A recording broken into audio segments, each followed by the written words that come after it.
இப்ப என்ன இங்க முக்கியமா கவனிக்க வேண்டிய விஷயம் அந்த ஜான் ட்ரூடோ விஷயத்துல அப்படின்னா ஆடோ எந்தெந்த அமைச்சர்கள் இருக்காரு விளையாட்டுத்துறை மட்டும் அவன் ஃபோக்கஸ் பண்ற மாதிரி காமிப்பாங்க. அவர் முக்கியமா பிடிச்சிருக்குது ஒண்ணு அதிக டெண்டர் கிடைக்கக்கூடிய நெடுஞ்சாலைத்துறை. அந்த நெடுஞ்சாலைத்துறை ஒண்ணு வச்சிருக்காரு கையில. அது தெரியுமா? இங்க தமிழ்நாட்டுல மைனர் இல்ல ஸ்மால் அண்ட் மைனர் ஹார்பர் இல்ல ஹார்பர் அதாவது துறைமுகங்கள். அதாவது மாநில அரசு கீழ துறைமுகங்கள் இருக்குது. 17 துறைமுகங்கள் தமிழ்நாட்டுடைய ஸ்டேட் கவர்மெண்டோட கண்ட்ரோல் வருது. இந்த 17 துறைமுகம் வச்சிருக்க எவனோ அவன் தான் கடத்தல உச்சத்துல இருக்கான். கடத்தல் பண்ண நினைக்கிறப்ப இந்த 17 துறைமுகத்துக்கு நகர்வாங்க. அது எனக்கு தெரிஞ்சு கடலூர், நாகப்பட்டினம், அதுக்கப்புறம் ராமேஸ்வரம், ராமேஸ்வரத்தில் இருக்கக்கூடிய அந்த மண்டபம், அதுக்கப்புறம் குளச்சல், இப்படி 17 துறைமுகங்கள் இருக்குது. இந்த 17 துறைமுகமே இவங்க பெரிய எக்ஸ்போர்ட் இம்போர்ட் நடக்காது. ஸ்டேட் கவர்மெண்ட் என்ன பண்ணுவாங்க? எவன் அமைச்சரா வந்து உட்காரணும், எவன் கடத்தல் பண்ணணும் ஒழுங்கா நினைக்கிறானோ அவனுக்கு தான் அந்த ஆர்டர் தேவை. இப்ப ஜான் ட்ரூடோ என்ன பண்ணிருக்கான்?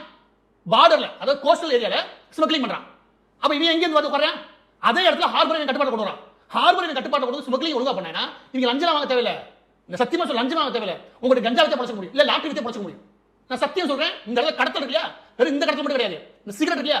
அதுல ஆரம்பிச்சு எல்லாமே போலி எல்லாத்தையும் உள்ள கொண்டு வரதுக்கு இந்த ஹார்பர் தான் பயன்படுத்துறாங்க. அதுல ஆரம்பிச்சு தங்கம் கடத்தல் இல்லையா? தங்கத்தை தேவையில்லாம விமானத்தில் கடத்திட்டு அதுக்கப்புறம் கடவுளே கடத்த வேண்டியதானே? இவங்க கடத்தல மட்டுமே வச்சு